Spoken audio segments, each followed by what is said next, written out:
bertemu lagi dengan kita Seduduk Keren. Sejenak duduk Aduh, piye to Mas Adit? Apa lupa, terlalu lamanya kita podcastnya Seduduk Keren tidak muncul malah jadi lupa. Mungkin itu. Oh, kita ingatkan lagi dong. Oke. Seduduk Keren. Sejenak duduk dengerin obrolan katekese Romone Nganjuk. Oke, gimana Kak Elsa? Gimana nih kabarnya Mas Adit? Pakai lengan panjang berarti lagi banter-banter anginnya nganjuk. Lah memang Nganjuk kan kota angin Mas Adit. Iya, jadi betul. jangan heran kalau di Nganjuk anginnya wus. Makanya ini podcast kali ini pakai lengan panjang Oke. biar nggak masuk angin. Oh, berarti saya apa salah kostum ini kok nggak pakai lengan panjang? Yonda, tergantung kekuatan daya tahan tubuh. Siap. Mungkin juga karena kurang kasih sayang jadinya ya kedinginan. Apa sedikit curhat ini kayaknya ya? Ya mungkin.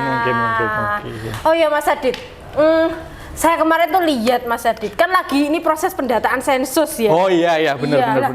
Di itu loh, saya lihat itu datanya Mas Adit itu ada namanya Paulus loh. Oh. Bener nggak sih? Apa Bener. cuma ditulis tok gitu? Iya. Paulus itu bukan hanya sekedar ditulis di sensus, Oh, tapi gitu. memang Paulus itu adalah nama santo yang saya pakai. Oke, itu untuk pelindung yang waktu sakramen apa Mas Adit? Sakramen Krisma. Sakramen Krisma. Jadi pakai nama Santo Paulus ya. Betul, Santo Wah. Paulus. Sama kayak paroki kita, Santo Paulus. Santo Paulus Nganjuk. juga. Kemarin habis ulang tahun loh. Oh iya. Iya. Bukan ulang tahun deh Mas Adit. Apa Peringatan Hari Raya lupa. Santo Petrus dan Paulus. Paulus. Oh iya Mas Adit. Gimana? Mas Adit kan sudah ngambil nama Paulus. Betul. Tahu nggak sih kisah asal usulnya Paulus itu? Ya pastinya tahu. Tahu nggak? Ya, Sebelum tahu. jadi nama Paulus itu namanya tuh lain, beda. Masa? Iya. Kata siapa? Lho ki makane tak takokno. Oke, tapi sebelum aku jawab ya Mbak yo. Kan angin yo. Iya. Adem. Anget-angetan enak kok yo. Endi iki Iki Mas Pak Bayu? boleh? Mas Bayu? Ning Mas ndi, Mas? Bayu. Oh iki. Oke. Kenapa? Jahe anget. Aku teh hangat. Teh hangat. Oh, iya. Manis loh tapi ya. Ben aku tambah manis. Manis banget. Ya aku wis manis ben aku tambah manis. Iya, bentar. Oke. Gimana? Lanjut lagi yo. Lanjut dong. Kan sebelum bernama Paulus itu kan punya nama lain. Nah, apa Iya. tadi Mas Adi tahu dah? Tahu, pastinya tahu. Karena kan Apa? saya sudah memang benar-benar mengambil Paulus itu karena juga tahu asal-usulnya. Wah, hebat. Berarti sebelum mengambil nama pasti dicari asal usulnya seperti Iya, apa? pasti. Nah, sekarang apa coba jawab? Jawabannya itu Heeh. sebelum jadi Paulus, Iya. namanya itu adalah P-nya. P-nya Paulus diganti huruf S. Lah kok malah main tebak-tebakan? Nah ya biar tahu. Apa ayo? Paulus P-nya diganti huruf S. Berarti Saulus. Betul, Oke. Saulus awalnya sebelum jadi Paulus. Nah, kok bisa berubah nama gitu loh Mas Adit dari Saulus ke Paulus? Ayo. Itu Mas Adit berarti tambah tahu dong. Duh, tahu nggak yo? Apa coba? Tapi waktu salah aku. Dulu piye sih? Nah, katanya sudah membaca riwayat asal usul. Iya. Nggak apa-apa kan kita cerita biasa aja. Iya. Coba gimana? Tapi saya tak nanti ngombene yo. Loh ya. Ya ini bentar.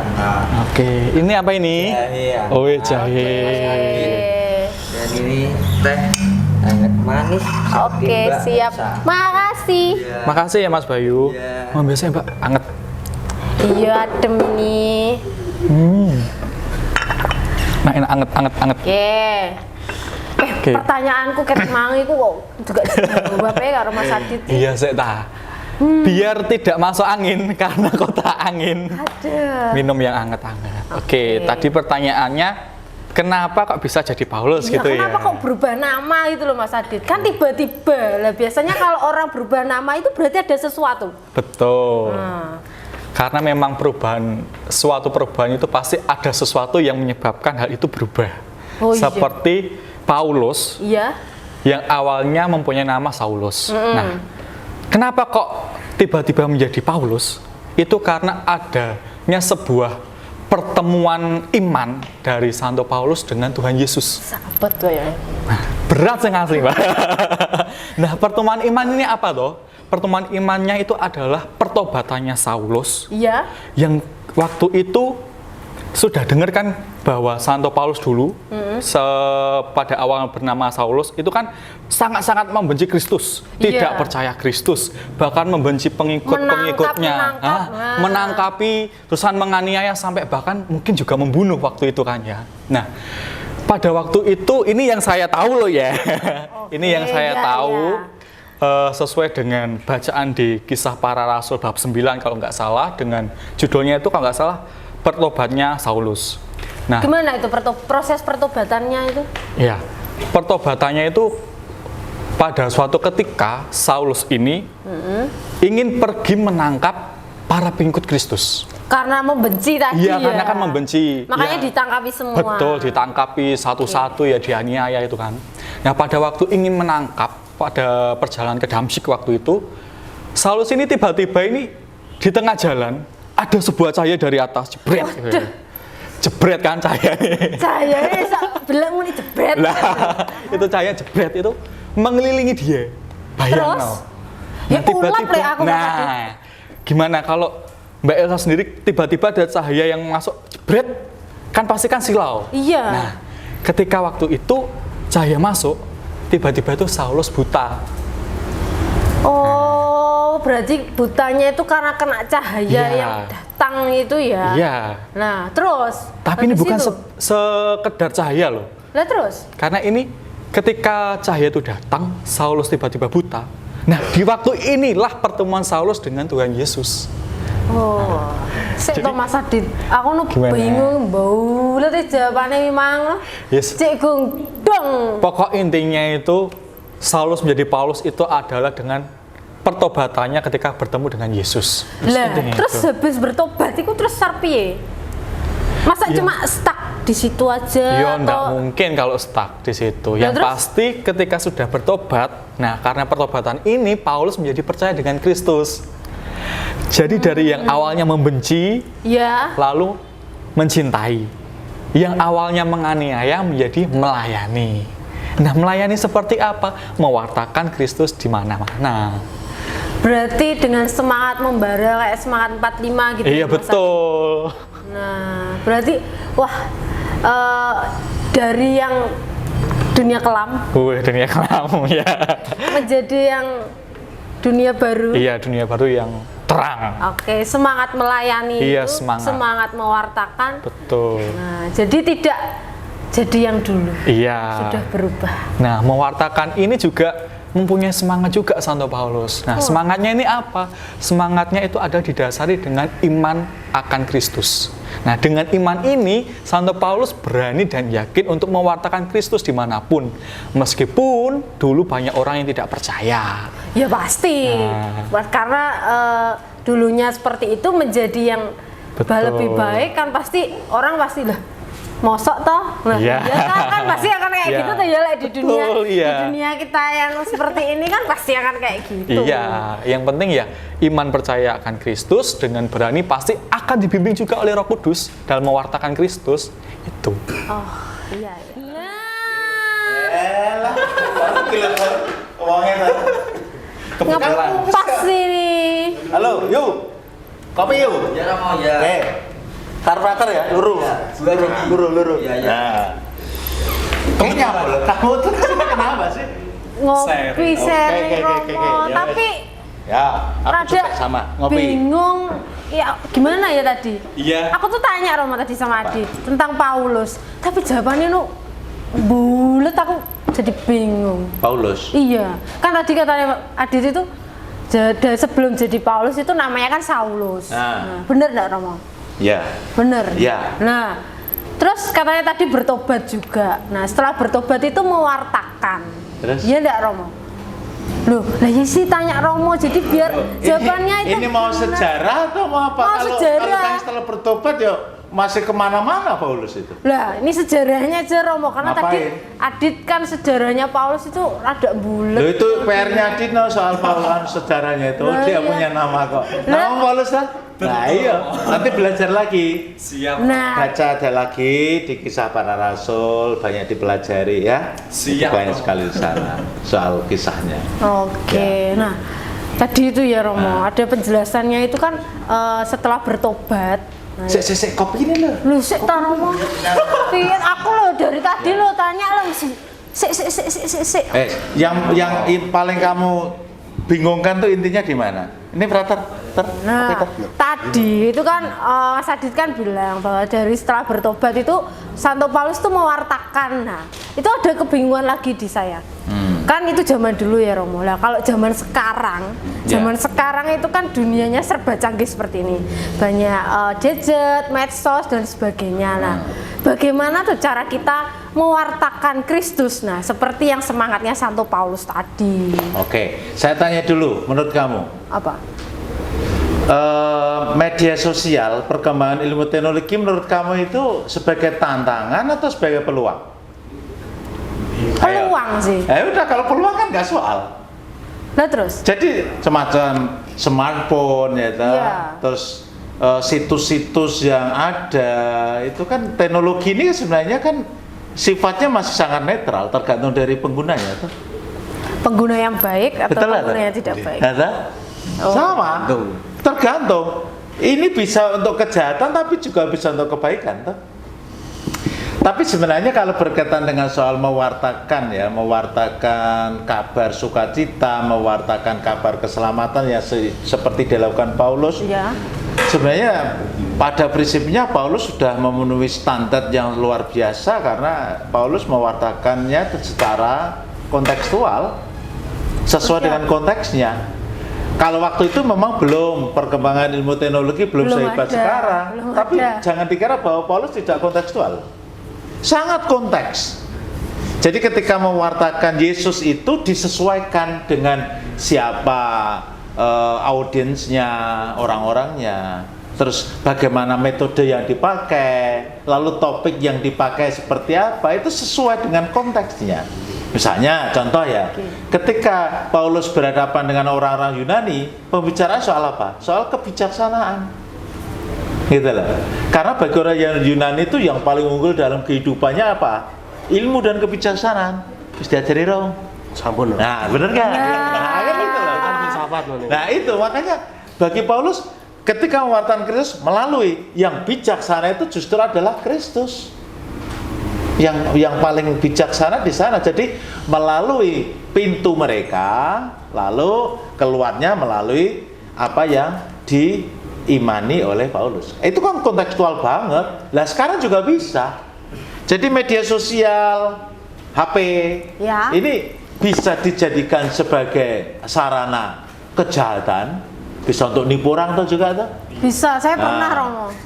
Kamu tertipu ya? Iya. Ya, terus tapi juga bisa untuk sarana kebaikan, sarana pewartaan. Anak-anak muda sekarang bisa menggunakan semuanya itu. Nah, ini yang disebut dengan mewartakan Injil, mewartakan kabar gembira secara kontekstual, kan gitu. Dan itu keunggulannya Paulus malah justru di situ. Nah, ini.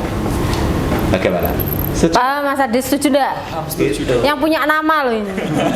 Enggak hanya saya loh yang punya nama. Oh ya enggak, maksudnya yang di sini apa jangan-jangan Frater juga namanya ada Paulusnya? Nggak ada, saya sekali. Oh, udah ada. Berarti cuma bener kan cuma Adit Aku toh. dari paroki Santo Paulus Nganjuk. Oh, berarti kan Yang juga penting ada tahu. Paulusnya. Paulusnya. Ya. Tadi kan Frater bilang, Frater kan juga dari Nganjuk toh. Cek toh sah, ngopi saya tak? Haus.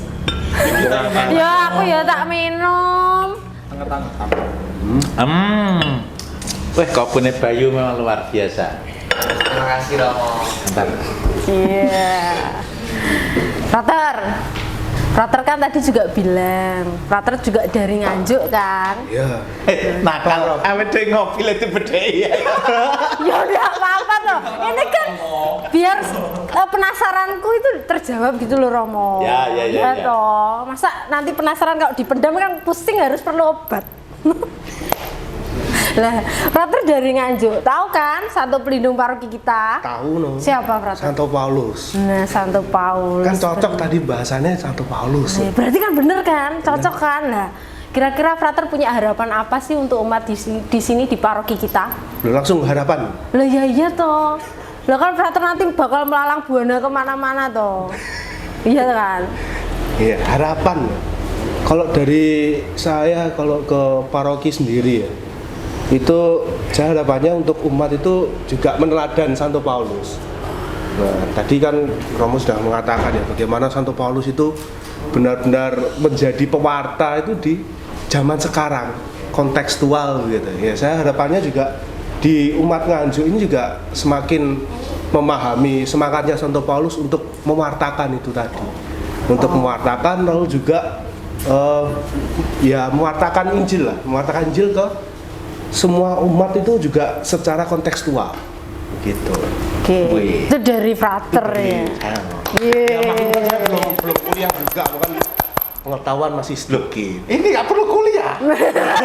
Loh, ini kita juga kuliah loh ini. Lah kan kuliah singkat ini. Nah, tadi kan sudah dari frater. Sekarang kalau dari Romo? Aku. Ya, di sini ada berapa Romo Mas Adit? Aku. Di sini. Lah iya toh Romo. Kau ini. Aku tak tanya ke Adit dulu. Kamu tahu nggak artinya Paulus itu? Arti nama. Jadi dalam kitab suci itu biasanya nama-nama punya arti. Misalnya Yohanes itu Allah yang mengasihi. Gitu. Itu kan ada arti. Paulus itu artinya apa? Paulus. Aduh. Gak tahu. Wah ini ambil nama. Jadi kenapa Saulus berubah menjadi Paulus? Itu juga punya arti karena artinya Paulus itu sebenarnya rendah hati dan bijaksana. Nah itulah artinya. Nah, maka dari itu kalau kamu bertanya ke saya bagaimana harapan untuk paroki kita ya, kalau tadi frater meminta kepada kita semua yang berlindung di bawah Santo Paulus supaya meneladan Paulus, mewartakan Injil Kerajaan Allah secara kontekstual dan nanti menjadi unggul juga kan akhirnya. Ya bagi saya sikap dasar rendah hati dan bijaksana ini penting karena tanpa kerendahan hati, tanpa kebijaksanaan orang tidak akan membuka hati untuk hadirnya Roh Kudus. Orang yang tidak rendah hati akan merasa diri hebat terus, merasa sombong justru, dan akhirnya Roh Kudus gak bisa berkarya. Dan ini bisa menjadikan justru perpecahan di antara umat, antar lingkungan, antar komunitas, antar anggota keluarga, bahkan bisa jadi merasa diri aku sebagai yang hebat. Nah, makanya akhirnya yang lain menjadi yang tertindas. Nanti akhirnya ada yang ditindas, ada yang penindas, ada yang penjajah, dan ada yang dijajah. Tapi dengan semua memiliki kerendahan hati, itu masing-masing terbukakan Roh Kudus. Dan itu sangat arif dan bijaksana di dalam menanggapi sabda Allah. Inilah bagian dari apa yang dikatakan Yesus juga. Jadilah hatimu bagikan tanah yang subur yang menghasilkan buah yang berlimpah. Kan gitu. Setuju tak? Setuju. Nah, setuju gak? Bagaimana Adit? Setuju. Kamu mesti harus juga menjadi orang yang pribadi yang rendah hati dan bijaksana seperti Paulus. Kan namanya sudah tersemat ya Romo, jadi harus ikut meneladan. Sip. Siap Mas Adit? Ya. Harus siap. Oke, sip. Minum lagi aja. Haus saya Romo. Minum dulu.